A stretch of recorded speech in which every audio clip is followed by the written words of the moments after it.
Hey there guys, I am the Six Machine and welcome back to another Warhammer video.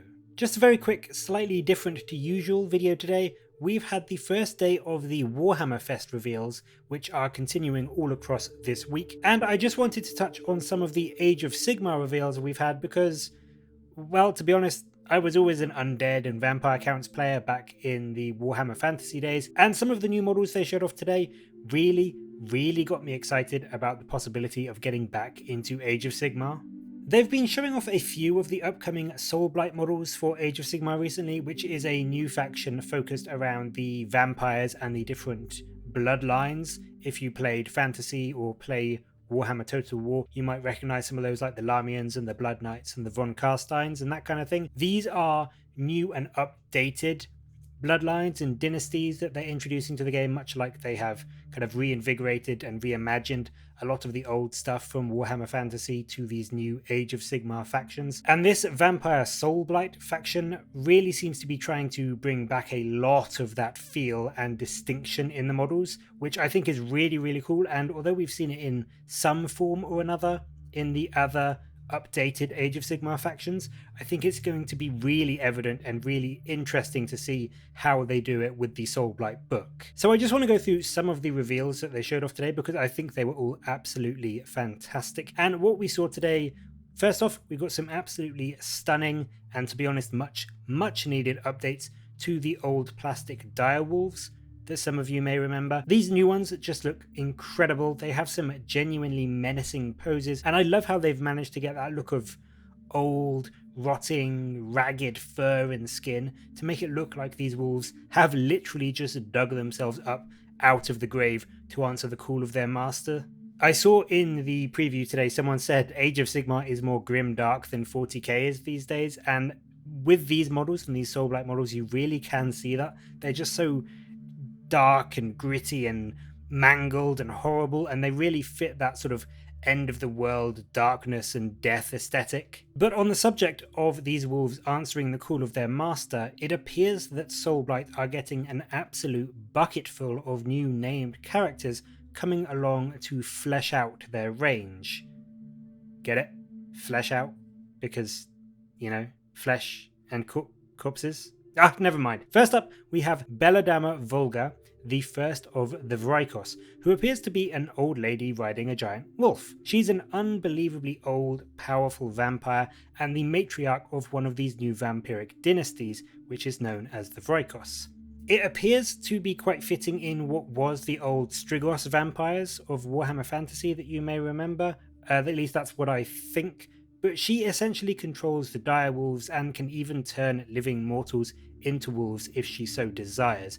And I really love the way they've mixed the vampire mythos and turned one of the bloodlines into this very lichen werewolf-esque looking set of models. It adds a really unique and cool aspect to the line and brings to the fore that whole vampires versus werewolves vibe that is honestly really common amongst vampire and werewolf stories, but never in a way where it's represented that there are literally vampiric werewolves. That's quite a unique, interesting take, I think, and I really love that that's the vibe they're going for with this particular dynasty. And we see even more of that when we look at the next name character, which is Radukar the Beast. Now, you may recognize the name because, yes, he is the same Radukar that players fought in the Cursed City board game, or, you know, didn't fight because you couldn't get a copy and it sold out. But anyway, I'm not going to dwell on that. The thing to take away from this is that he has massively unleashed his anger and he has become this huge,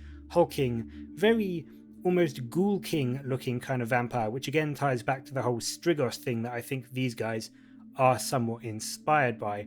But as with the rest of the Vrykos range, he's got this very wolfish form with his claws and his feet looking incredibly lupine and that incredible fantastic looking wolf pelt on his shoulder. I'll be completely honest, I love this model. I absolutely love it, which is good for me because I kind of found his old model in Cursed City, I say old, it's not old, his other new model in Cursed City really quite underwhelming. I really didn't like it at all. This is much more what I would expect from a big important, scary named vampire character, so I'm incredibly pleased to see that he's getting a bit of a glow up and really taking on the form of a terrifying vampire lord of the Vrykos dynasty. But even that isn't all that they showcased for the Soulblight either. We also got an absolutely mind-blowing new dual kit centerpiece model in the Vengorian Lord.